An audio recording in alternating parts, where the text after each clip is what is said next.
दर्शन एठार जोगदी आमर उमरगढ़ कन्स्टिट्यूशन प्रार्थी स्वराज बाबू ब्लॉक कांग्रेस सभापति पूर्वतन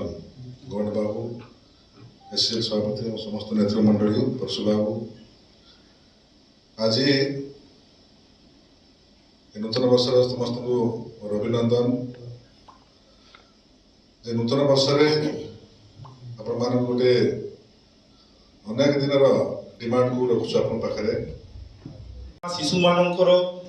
जो आसुथिबा जो सामग्री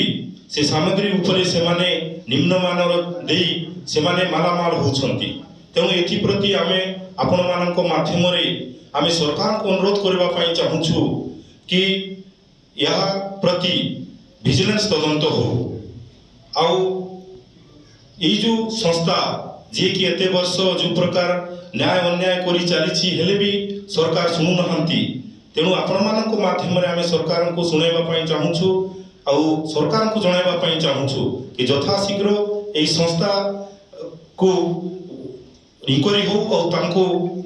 बाद दे नूतन संस्था अनेक गुड़े आमर अच्छा एसएचजी ग्रुप माने से पुणी रिकॉल करी टेंडर पकार व्यवस्था करा जाऊ नचेत आमे आगामी दिन रे एई जो अभियोगकारी जो संस्था जो दूची ता एग्नेस्ट रे आमे पूरा ब्लॉक सारा जदि सरकार किसी पदक न नेबे तो आमे ब्लॉक सारा आंदोलन करबा पई बाध्य हेबो तेणु ये होची हमर आजिकार ये विषय निकरी मानक आमे प्रेस कॉन्फ्रेंस माध्यम रे जणाइबा पई चाहूछु तो ई परिप्रेक्षी रे में आम गहन रे उपस्थित अछंती हमर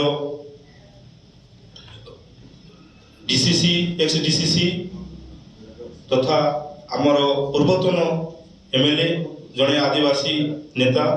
जे कि आम अंचल सदा सर्वदा हक अधिकार लड़ी आसछंती बड़ भाई भुजबल आज्ञा को अनुरोध करुछि ताकि किछि कहबे।